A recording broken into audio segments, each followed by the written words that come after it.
Thank you, Deputy Speaker. I rise to speak against the motion moved in the name of the member for Lindsay.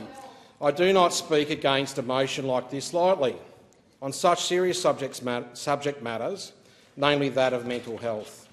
I'm sure this motion was not moved with any animus or craven intentions. I am sure that this was not an exercise in political point scoring.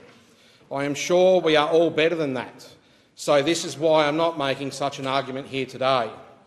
I note that the member for Lindsay went before the House last week and asked a question of the Prime Minister, which was subsequently answered by the Minister for Health and Aged Care, which was resoundingly similar to the tone of her motion. Yet here we are, Deputy Speaker. The member for Lindsay, who would now know that the previous government put in place a number of measures that would expire after the election. One example would notably be the fuel excise. Another example is the extension of additional Medicare subsidised sessions through the Better Access Initiative, which is the basis of this motion. The member for Lindsay states in her motion that serious mental health issues are often at their highest 2 to 3 years after a crisis, pandemic or natural disaster. Yet still, the motion remains entirely silent on the fact that the Morrison government, in the previous parliament, a parliament that the member for Lindsay was part of, opted to make these additional Medicare subsidised sessions under the Better Access scheme merely temporary measures. You wouldn't have seen that mentioned in the headlines of the now former member for Flinders media releases or press conferences. But these measures, much like his political career, were not intended to see out the year of 2022. I'm not sure whether the former member's political career was cut short by circumstance or design, but the temporary measures that increased subsidised visits through the Better Access scheme were most definitely by design.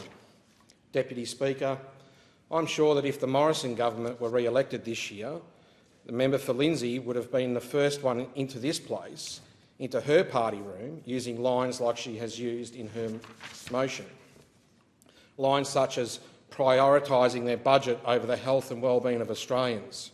Lines such as using an independent evaluation to defend ripping away mental health support. I was, to be fair, paraphrasing slightly, but in the essence this is what the member for Lindsay has put to this place. I would like to hope that, upon learning that the previous government put a clock on these extra sessions, was as strong and full-throated in her defence of those extra sessions to the decision-makers at its inception and not completely silent.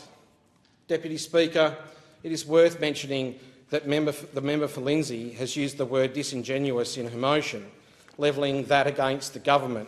Language is very important.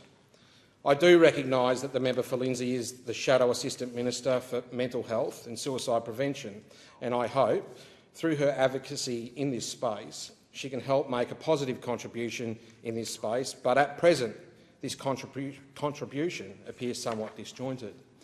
The member for Lindsay appears to both applaud the legacy of the previous Morrison Liberal government, whilst at the same time lambasting the Albanese Labor government for the decisions made by the very same government that she was quick to praise.